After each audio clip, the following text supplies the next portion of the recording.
Want to know how to be a really, really good parent? Hey everyone, thanks for watching this video on how to be a really, really good parent. Because parenting today is hard, isn't it? I mean, wow. The trials and tribulations of today's youth are vast and hard to navigate.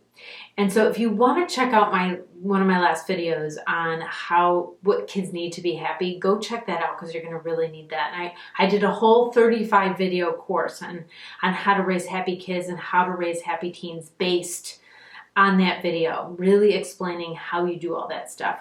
But in this video, I'm going to be talking about you as the guide for your children in their life through these trials and tribulations. And what we're really going to focus in on is how to be a good listener, how to deeply listen so someone feels seen and heard, so they feel worthy. The blog that goes along with this video, I really talk about why people have emotional pain, because there's something that has attacked their worth, their sense of worth, their worthiness, their value. Something somewhere has attacked that, and that's why they feel emotional pain. I go into details, read that. It's in the description, the link to that blog. If you understand that emotional pain that your kids are going through is about somehow they've gotten hurt, then now you know how to respond that is incredibly healing, and how to listen in a way that brings their worth back.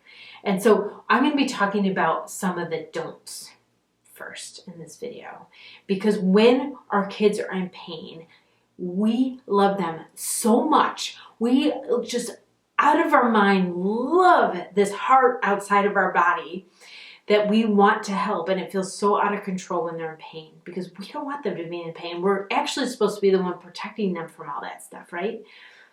No, you can't protect them from everything. They have to go through stuff so that they learn skills for when you're not around, and they have to go through those stuff. But we have this instinct to protect them from any pain. What we end up doing is trying quickly to fix it, and we make these mistakes. Now, these mistakes are not catastrophic. They're not going to hurt your children. They're not going to put them in therapy for life. It's just going to change the trajectory of what happens, and it's not going to be on maximum benefits.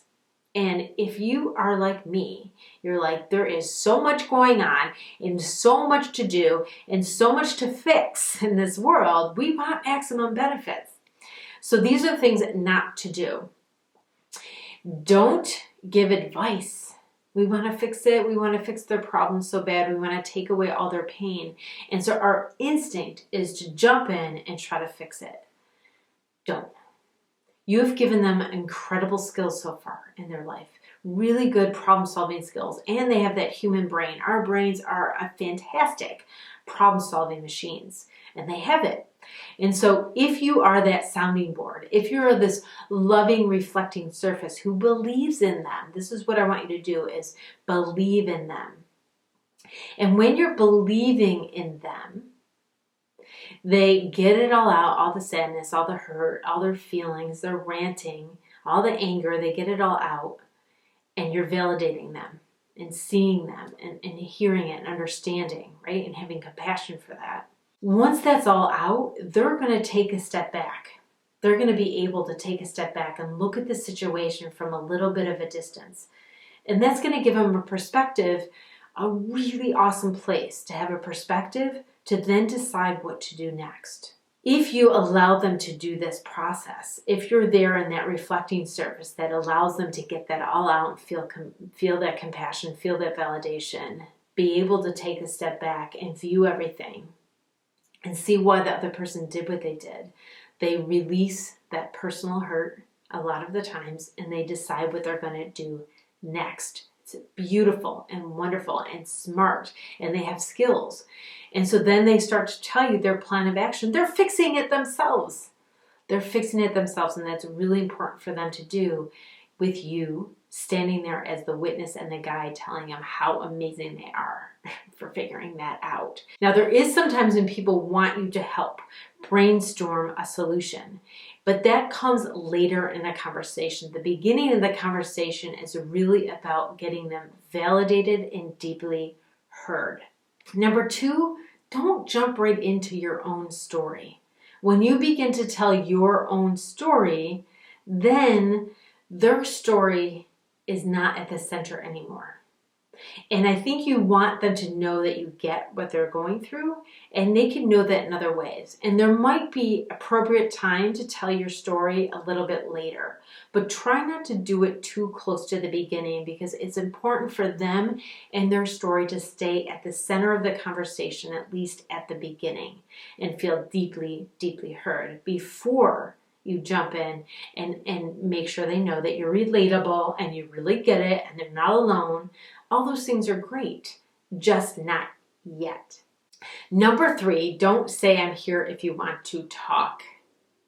If they're talking, if they're telling you about their bad day, ask them questions. Don't delay that. It took so much courage for them to tell you that you don't want to delay it. They're talking to you right now. Let them talk to you. If they say don't want to talk about it, then it's implied, because you've already asked them, it's implied that you want to talk about it. So you, instead of saying I'm here if you want to talk, you could say that because it doesn't hurt anything. But I want you to check in on them from time to time instead of just waiting. You know, goes into number 4. Don't respect their privacy. Don't say if they want to talk, they'll come to me. I'll just wait till they come to me. If they want to talk, they'll come to me. You go to them. People are in so much pain, and our young people are in so much pain. Don't miss anything. Keep that line of communication open. I do have some more, and I'll put them below. I do have some more videos about how to keep that communication open. And I go way in depth in my How to Raise Happy Kids and How to Raise Happy Teens videos on how to keep that communication open so they're always telling you stuff, because you want to be that guide. Sometimes it's like, la, la, la, la, la, la. We don't want to hear, like, our kids tell us too much information, and we're like, oh my gosh, I don't want to hear this all. Yes, you do. That's what I tell parents. Yes, you do want to hear it all. You absolutely feel privileged and grateful every day that your kids tell you stuff, because then if something's wrong, you'll know it immediately. So you want to know all of it, all the juicy details. You tell me. Keep talking. Let them talk. So those are the don'ts. Now, what do? And here's 2 ways that I've learned in my practice for 23 years as a psychotherapist how to listen deeply. And one is I'm present. In the moment when someone's talking to me, I'm so present in the moment, totally aware of my breath coming in and out, and the moment that we're in, and hearing the words and imagining those words coming out of them and into my heart, where I could hold them, hug them, love them, have compassion for them, heal them, matching with my light, the light of my breath, right? So I breathe in and out that light, and I'm present in that moment and as I'm listening to them. So their words, their feelings, their experiences are so deeply, presently heard. That in and of itself is healing. And second is belief.